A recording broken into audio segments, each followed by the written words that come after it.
Bidadi township ಯೋಜನೆ ಸರಿಸುಮಾರು 2 ತಿಂಗಳುಗಳಿಂದ ಚರ್ಚೆ ಆಗುತ್ತಿರುವಂತಹ ಒಂದು ವಿಚಾರ. ಈ ವಿಚಾರದ ಬಗ್ಗೆ ಈ ಹಿಂದೆ ನಾವು ಸಾಕಷ್ಟು ವಿಡಿಯೋಗಳನ್ನ ಮಾಡಿದ್ದೇವೆ, ಇಂಪ್ಯಾಕ್ಟ್ ಸ್ಟೋರಿಗಳನ್ನ ಮಾಡಿದ್ದೇವೆ. ಯಾಕಂತಂದ್ರೆ ಈ ಒಂದು ಯೋಜನೆ ಮೂಲಕ ರೈತರ ಭೂಮಿಯನ್ನ ಕಸಿದುಕೊಳ್ಳಲಿಕ್ಕೆ ಸರ್ಕಾರ ಪ್ಲಾನ್ ಮಾಡ್ತಾ ಇದೆ.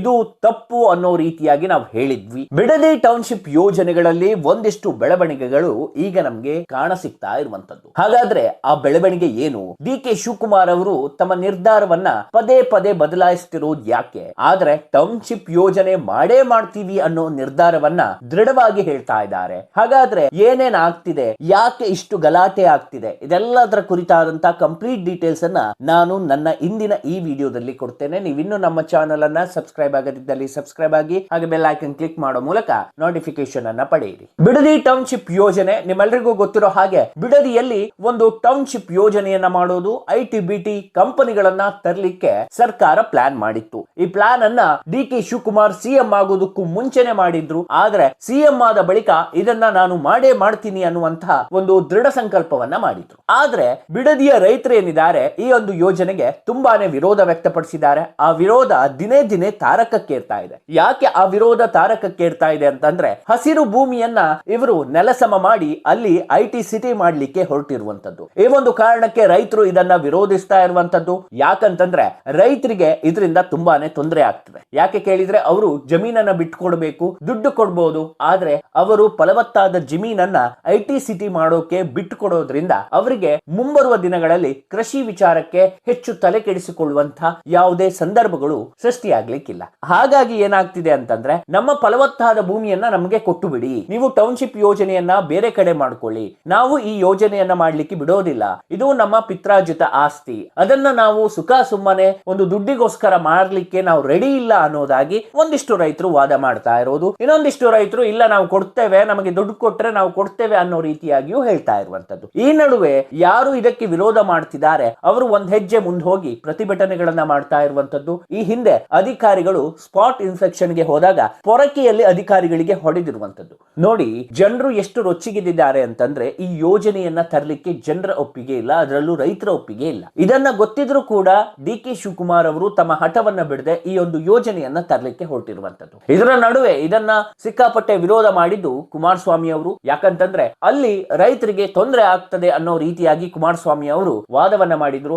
ಆದ್ರೆ ಇಂಟರ್ನಲ್ ಆಗಿ ನಾವು ಹೇಳ್ಬೇಕಂತಂದ್ರೆ, ಅವರು ವಾದ ಇದ್ದಿದ್ದು ಕೇವಲ ರೈತರಿಗೋಸ್ಕರ ಅಲ್ಲ, ಅವ್ರದ್ದು ಒಂದಿಷ್ಟು ಭೂಮಿ ಇದೆ, ಅದು ಕೂಡ ಸರ್ಕಾರ ತಕೊಂಡು ಹೋದ್ರೆ ಕಷ್ಟ ಅನ್ನೋ ರೀತಿಯಾಗಿ ಹೋರಾಡ್ತಾ ಇರುವಂತದ್ದು. ಇಲ್ಲಿ ಎಲ್ಲರೂ ಅವ್ರವ್ರ ಲಾಭ ನೋಡ್ತಿದ್ದಾರೆ. ಇಲ್ಲಿ ರೈತರ ಸಮಸ್ಯೆಗೆ ಬೆಳಕು ಚೆಲ್ಲುವಂತ ಪ್ರಯತ್ನವನ್ನ ಯಾರು ಕೂಡ ಮಾಡ್ತಾ ಇಲ್ಲ. ಡಿ.ಕೆ.ಶಿ ಅವರ ಈ ಹಠ ಏನಿದೆ, ಎಲ್ಲೋ ಒಂದ್ ಕಡೆ ಅವರಿಗೆ ಮೈನಸ್ ಆಗಿ ಕಾಡ್ತಾ ಇರುವಂತದ್ದು. ಈಗಷ್ಟೇ ಅಧಿಕಾರಕ್ಕೆ ಬಂದಿದ್ದಾರೆ, ಬಿಡದಿ ಟೌನ್ಶಿಪ್ ಯೋಜನೆ ನೀವು ಮಾಡ್ತಾ ಇದ್ದೀರಿ ಅಂತಂದ್ರೆ ಆ ಟೌನ್ಶಿಪ್ ಯೋಜನೆಯನ್ನ ಬೇರೆ ಕಡೆ ಮಾಡಬಹುದಿತ್ತಲ್ಲ, ಬಿಡದಿಯೇ ಯಾಕೆ ಬೇಕಿತ್ತು? ಈಗ ನೋಡಿ, ಬೆಂಗಳೂರು ಬಿಡದಿ ಇದು ಹತ್ರ ಇರುವಂತ ಪ್ರದೇಶಗಳು. ಅಂದ್ರೆ ಬೆಂಗಳೂರಿನ ಹೊರವಲಯ ಆದ್ರೂ ಕೂಡ ಬೆಂಗಳೂರಿಗೆ ಒಂದಿಷ್ಟು ಪ್ಯೂರ್ ಗಾಳಿಯನ್ನ ಕೊಡ್ತಾ ಇರೋದು ಈ ಬಿಡದಿ. ಈಗ ನೋಡಿ, ಬೆಂಗಳೂರು ಸಿಲಿಕಾನ್ ಸಿಟಿ ಆಗಿಬಿಟ್ಟಿದೆ, ಪರಿಸರ ನಾಶ ಆಗಿಬಿಟ್ಟಿದೆ. ಬಿಡದಿಯಿಂದ ಒಂದಿಷ್ಟು ನೀರು ಗಾಳಿ ಸಿಗ್ತಾ ಇದೆ. ಇನ್ನು ಮುಂದೆ ಅದನ್ನು ನೀವು ಟೌನ್ಶಿಪ್ ಯೋಜನೆ ಮೂಲಕ ಸಿಲಿಕಾನ್ ಸಿಟಿ ತರ ಮಾಡ್ಬಿಟ್ರೆ, ಐಟಿ ಹಬ್ ಮಾಡ್ಬಿಟ್ರೆ, ಎಲ್ಲೋ ಒಂದ್ ಕಡೆ ಬೆಂಗಳೂರಿಗರಿಗೆ ಮುಂಬರುವ ದಿನಗಳಲ್ಲಿ ನೀರಿಗೂ ಕೂಡ ಕಷ್ಟ ಆಗ್ಬಿಡುತ್ತೆ. ಯಾಕೆ ನಾನು ಹೀಗೆ ಹೇಳ್ತಿದ್ದೇನೆ ಅಂತಂದ್ರೆ, ಬೆಂಗಳೂರು ಆಲ್ರೆಡಿ ಸಿಲಿಕಾನ್ ಸಿಟಿ ಆಗ್ಬಿಟ್ಟಿದೆ, ಅಲ್ಲಿ ಇರುವಂತ ಸಮಸ್ಯೆಗಳು ಬೇಜಾನಿದಾವೆ. ಅದರ ನಡುವೆ ನೀವು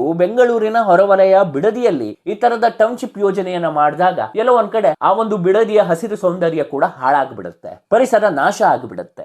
ಇದರ ಕಾನ್ಸಿಕ್ವೆನ್ಸಸ್ ಕೂಡ ಸರ್ಕಾರದ ಮೇಲೆ ಬರುತ್ತೆ ಮುಂಬರುವ ದಿನಗಳಲ್ಲಿ. ಇದ್ರ ಬಗ್ಗೆ ಯೋಚನೆ ಮಾಡಬೇಕು ಅಂತ ಈ ಹಿಂದೆ ಕಿವಿ ಮಾತನ್ನ ನಾವು ಹೇಳಿದ್ವಿ. ಫಾರ್ ಎಕ್ಸಾಂಪಲ್, ನಿಮ್ಗೆ ಮಂಗಳೂರಿನಲ್ಲಿ ನೀವು ಐಟಿ ಹಬ್ ಅನ್ನ ಮಾಡಬಹುದು. ಯಾಕಂತಂದ್ರೆ ಇಲ್ಲೇ ಎಕ್ಸ್ಪೋರ್ಟ್ ಬಿಸ್ನೆಸ್ ಗಳಾಗ್ತದೆ, ಬಂದರುಗಳಿದೆ, ಎಲ್ಲ ಕಾರಣಕ್ಕಾಗಿ ಒಂದೊಳ್ಳೆ ಬಿಸ್ನೆಸ್ ಪರ್ಪಸ್ ಗೆ ಇರುವಂತಹ ಒಳ್ಳೆಯ ಚಾಯ್ಸ್ ಅಂದ್ರೆ ಅದು ಮಂಗಳೂರು. ಈ ಕಡೆಗಳಲ್ಲಿ ನೀವು ಮಾಡಬಹುದಲ್ಲ, ಅದನ್ನ ಬಿಟ್ಟು ಬಿಡದಿಯನ್ನೇ ಯಾಕೆ ಟಾರ್ಗೆಟ್ ಮಾಡ್ಕೊಂಡಿದ್ದೀರಿ ಅನ್ನುವಂತ ಪ್ರಶ್ನೆ ಈಗ ಉದ್ಭವವಾಗ್ತಾ ಇರುವಂತದ್ದು. ಈಗ ನೋಡಿ, ಮಂಗಳೂರಿನಲ್ಲಿ ಐಟಿ ಕಂಪನಿಗಳು ಬರಬೇಕು, ಇಲ್ಲಿನ ಜನರು ವಲಸೆ ಹೋಗುವುದು ತಪ್ಪಬೇಕು, ಈ ತರದ ವಿಚಾರಗಳನ್ನ ಪದೇ ಪದೇ ಇಲ್ಲಿನ ಶಾಸಕರು ಇರಬಹುದು, ಒಂದಿಷ್ಟು ಜನಪ್ರತಿನಿಧಿಗಳು ವಿಧಾನಸಭೆಯಲ್ಲೂ ಧ್ವನಿಯನ್ನ ಎತ್ತಿದ್ರು. ಆದ್ರೆ ಅದಕ್ಕೆ ಸರ್ಕಾರ ಯಾವುದೇ ರೀತಿಯ ಕಿವಿ ಕೊಡುವಂತ ಪ್ರಯತ್ನವನ್ನ ಮಾಡ್ತಾ ಇಲ್ಲ. ಈ ಟೌನ್ಶಿಪ್ ಯೋಜನೆ ಏನಿದೆ ಅದನ್ನ ನೀವು ಎಲ್ಲೋ ಒಂದ್ ಕಡೆ ಮಂಗಳೂರಿಗೆ ತಂದ್ರೆ ಬೆಸ್ಟ್ ಇತ್ತು ಅನ್ನೋದು ಇಲ್ಲಿ ಕರಾವಳಿಗರ ವಾದ ಆಗಿರುವಂತದ್ದು. ಬಿಡದಿಯಲ್ಲಿರುವಂತ ರೈತರ ಭೂಮಿ ಫಲವತ್ತಾದ ಭೂಮಿ, ಆ ಭೂಮಿಯನ್ನ ನೀವು ಕಬ್ಜಾ ಮಾಡಿ ಅಥವಾ ಅವರಿಗೆ ದುಡ್ಡು ಕೊಟ್ಟು ನೀವು ತಗೊಳ್ತೀರಿ ಅಂತಂದ್ರು ಅದಕ್ಕೆ ರೈತರು ಕೆಲವರು ಒಪ್ತಾ ಇಲ್ಲ. ಹಾಗಾಗಿ ಈ ಒಂದು ಯೋಜನೆ ಡಿಲೇ ಆಗುವಂತ ಸಾಧ್ಯತೆ ಇದೆ.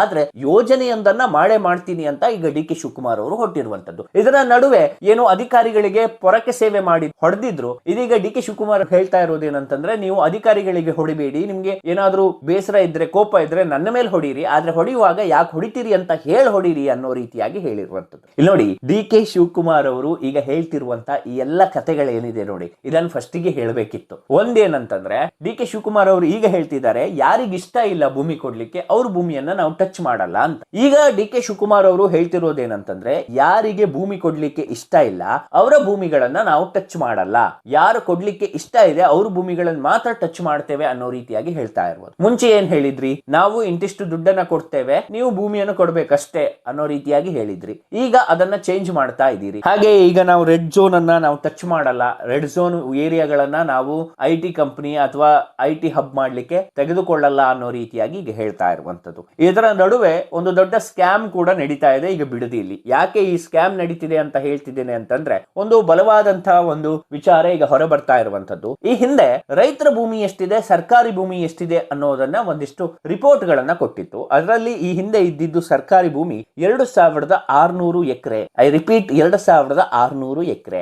ಆದ್ರೆ ಈಗ ಇರೋದು 800 ಎಕರೆ. ಹಾಗಾದ್ರೆ 2600 ಎಕರೆ ಇದ್ದಂತ ಸರ್ಕಾರಿ ಭೂಮಿ 800 ಎಕರೆಗೆ ಹೇಗೆ ಬಂತು? ಇಲ್ಲಿ ಒಂದು ಸ್ಕ್ಯಾಮ್ ಆಗ್ತಾ ಇದೆ. ಏನಂತಂದ್ರೆ, ಈಗ ಬಿಡದಿಯಲ್ಲಿ ರೈತರ ಜಮೀನನ್ನ ಪಡೆದುಕೊಳ್ತಿದ್ದಾರೆ, ಅವರಿಗೆ ಒಂದಿಷ್ಟು ಪರಿಹಾರವನ್ನ ಕೊಡ್ತಾರೆ. ಈಗ 1 ಎಕರೆಗೆ 2 ಕೋಟಿ 1 ಕೋಟಿ ಈ ತರ ಪರಿಹಾರವನ್ನ ಕೊಡ್ಲಿಕ್ಕೆ ಸರ್ಕಾರ ತೀರ್ಮಾನ ಮಾಡಿರುವಂತದ್ದು. ಸರ್ಕಾರ ತೀರ್ಮಾನ ಮಾಡೋ ಟೈಮ್ ಅಲ್ಲಿ ಇದ್ದಂತ 2600 ಎಕರೆ ಸರ್ಕಾರಿ ಭೂಮಿ ಈಗ 800 ಎಕರೆಗೆ ಬಂದು ನಿಂತಿದೆ.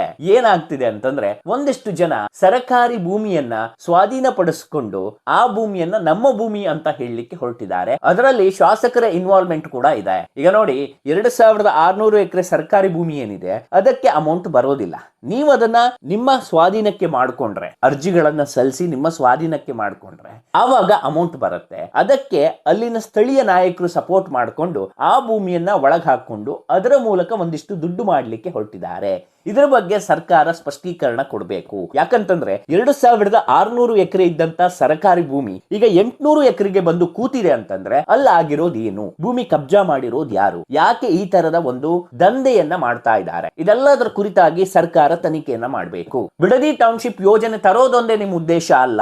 ಈ ಯೋಜನೆ ತರೋದಕ್ಕೂ ಮುಂಚೆ ಅದು ಯೋಜನೆ ಬಂದು ಬಿಟ್ರೆ ಏನಾಗುತ್ತೆ, ಆ ಯೋಜನೆಯಿಂದ ಪ್ಲಸ್ ಏನು ಮೈನಸ್ ಏನು, ಯಾರಿಗೆ ಪ್ಲಸ್ ಯಾರಿಗೆ ಮೈನಸ್, ಈ ನಡುವೆ ಈ ತರದ ದಂಧೆ ಆಗ್ತಿದೆ, ಅದನ್ನ ನಿಲ್ಸೋದು ಹೇಗೆ? ಡಿ ಕೆ ಶಿವಕುಮಾರ್ ಅವರು ಏನ್ ಮಾಡ್ತಿದ್ದಾರೆ ಅಂತಂದ್ರೆ, ನಾನೇನೋ ಮಾಡ್ತೀನಿ ಅಂತ ಹೊರಟಿದ್ದಾರೆ ಬಿಟ್ರೆ ಅದರ ಪ್ಲಸ್ ಹಾಗೆ ಮೈನಸ್ ಗಳ ಬಗ್ಗೆ ಆಲೋಚನೆಯನ್ನ ಮಾಡಲಿಲ್ಲ. ಹಾಗಾಗಿ ಈಗ ರೈತರು ಪರಕ್ಕೆ ಮಂಗಳಾರತಿ ಮಾಡಿರುವಂತದ್ದು. ಇವರೇನು ತಿರುಪತಿಯಲ್ಲಿ ನಮ್ಗೆ ಮಂಗಳಾರತಿ ಅವಕಾಶ ಕೊಡಬೇಕು ಅಂತ ಹೇಳ್ತಿದ್ದಾರೆ, ಅದಕ್ಕಿಂತ ದೊಡ್ಡ ಮಂಗಳಾರತಿಯನ್ನ ಈಗ ಬಿಡದಿ ಜನ ಮಾಡ್ತಾ ಇರುವಂತದ್ದು. ನೋಡಿ ಡಿ ಕೆ ಶಿವಕುಮಾರ್ ಅವರೇ, ನೀವು ಮಾಡ್ತಿರುವಂತ ಯೋಜನೆ ಏನಿದೆ ಅದ್ರ ಬಗ್ಗೆ ನಿಮ್ಗೆ ಕ್ಲಾರಿಟಿ ಇದೆ. ಎಷ್ಟು ಕ್ಲಾರಿಟಿ ಇದೆ? ನಾನು ಮಾಡ್ತೇನೆ ಅನ್ನುವಷ್ಟು ಕ್ಲಾರಿಟಿ ಇದೆ. ಅಷ್ಟು ಕ್ಲಾರಿಟಿ ಇದ್ದ ಮೇಲೆ ಏನು ಪ್ಲಸ್ ಆಗುತ್ತೆ ಏನು ಮೈನಸ್ ಆಗುತ್ತೆ ಅನ್ನೋದ್ರ ಬಗ್ಗೆಯೂ ಕ್ಲಾರಿಟಿ ಇರಬೇಕು. ಮೊದಲಿಗೆ ನೀವೇನ್ ಹೇಳಿದ್ರಿ, ರೈತರ ಭೂಮಿ ಎಲ್ಲವನ್ನ ನಾವು ಪಡಿತೇವೆ, ಅವ್ರು ಕೊಟ್ಟರು ಪಡಿತೇವೆ, ಕೊಡ್ಲಿಲ್ಲ ಅಂದ್ರೂ ಪಡಿತೇವೆ, ಕೋರ್ಟ್ ಮೂಲಕ ಪಡಿತೇವೆ ಅಂತ ಹೇಳಿದ್ರಿ.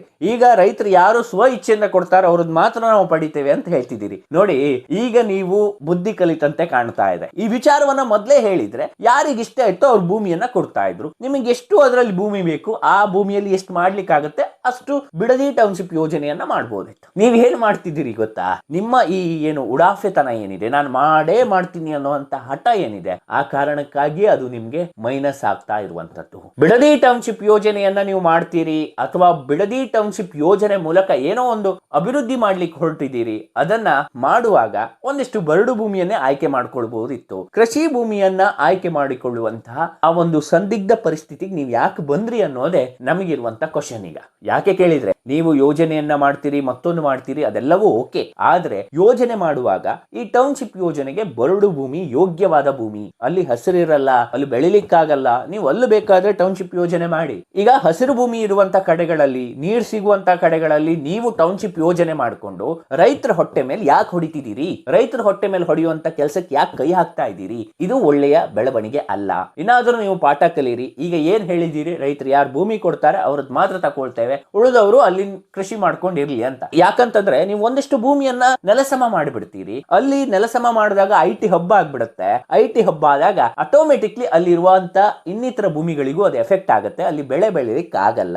ಇಲ್ಲ ನಿಮ್ಗೆ ಕೈ ಬಿಡ್ಲಿಕ್ಕೆ ಆಗೋದಿಲ್ಲ, ಮಾಡ್ಲೇಬೇಕು ಅಂತಂದ್ರೆ ಸಿ ಸಮ್ ಆಲ್ಟರ್ನೇಟಿವ್ ಆಪ್ಷನ್, ಅಂದ್ರೆ ಬೇರೆ ಯಾವ ಲೊಕೇಶನ್ ಇದೆ ಅಥವಾ ಬೇರೆ ಯಾವ ಬರಡು ಭೂಮಿ ಇದೆ ಅಲ್ಲಿ ಹೋಗಿ ಮಾಡೋದು ಉತ್ತಮ ಅನ್ನೋದು ನನ್ನ ವಾದ. ಈ ವಿಡಿಯೋ ಬಗ್ಗೆ ನಿಮ್ಗೇನ್ ಅನ್ಸ್ತು ಅನ್ನೋದನ್ನ ಕಮೆಂಟ್ ಬಾಕ್ಸ್ ನಲ್ಲಿ ತಿಳಿಸಿ.